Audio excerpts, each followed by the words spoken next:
વિધ વિધની વાનગી પ્રભુ આરોગ્ય અને એ મોજમાં રહી પછી ભક્તોને આશીર્વાદ આપો છો તમે મહારાજ. જો બધી વાનગી આમ જાણીતી છે, બધી ફરાળી થાળ પ્રભુ આરોગ્ય છે. કાયમ માટે આપણે ફરાળી થાળ હોય છે. આજે લંડનના ભક્ત છે શિવ કિશોર વરસાણી અને હાલ એ કોડકી ગામના છે, કચ્છના. પ્રભુ એ કે અમારે બધું ભગવાનની કૃપાથી સારું છે મહારાજ, તમારી કૃપાથી સારું થઈ ગયા. બસ અમારી ઉપર રાજી દે, રાજી દે, રાજી દે. આમ મોજથી પ્રભુ અમને આશીર્વાદ દે, ભજન ભક્તિ વધારે થાય, ખુશી રહેવાય. બસ આવા એના આશીર્વાદ માગ્યા છે દયાળુ. હા, તો મહારાજ જે માગે છે, જેવા આશીર્વાદ જેને હોય એને તમે એવા આશીર્વાદ આપી અને એને ભક્તને ખૂબ રાજી કરો મહારાજ. અને દૂર દૂર લંડનમાં રહીએ અને ત્યાં રહીને મહારાજ સત્સંગ રાખ્યો હોય, તમારો ભજન ભક્તિ કરતા હોય, તમારો રાજીપો એની પર પ્રભુ હોય અને વિશેષને વિશેષ તમે રાજીપો એને આપજો મહારાજ. ખૂબ રાજી થજો, ખૂબ રાજી થજો.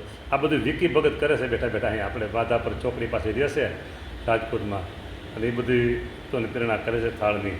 એટલે વિકી ભગતની મહારાજ થોડા ઘણા કાંઈક આડાવાળા વ્યવહાર બધા હોય ને, આ ખેંચ ચૂકડી હોય ને, તો એને રાજીપો આપજો અને એનો વ્યવહાર થોડો પ્રકો સુધરી જાય.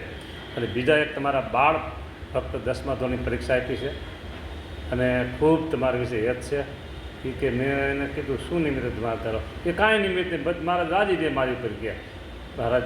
બાળક તમારે 10મા ધોરણનો બાળક છે, તો તમારે આશરે રહેનારો છે મહારાજ. તો એને પણ પ્રભુ તમે એવા આશીર્વાદ આપજો.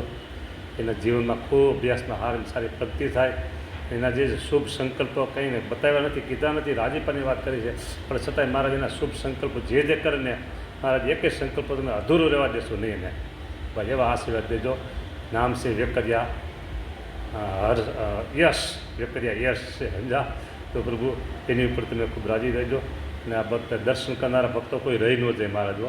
દર્શન કરનારા ભક્તો છે ને એને તમારા એ મોજથી આશીર્વાદ આપજો.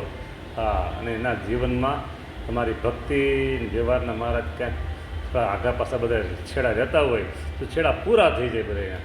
બસ જો આપણે તો આશીર્વાદ દે બધાને રાજી જ કરવાના, બીજી કંઈ વાત છે ને. આશીર્વાદ દીધા કરો, આશીર્વાદ દીધા કરો, આશીર્વાદ દીધા કરો. જય સ્વામિનારાયણ. અને તમારી મૂર્તિમાં એને હેત ખૂબ ને ખૂબ થાય અને એ જીવાતમાં બધાય મુક્ત સ્થિતિને પામી અને આત્યંતિક કલ્યાણને પામી અને તમારા અનાદિમુક્ત બને.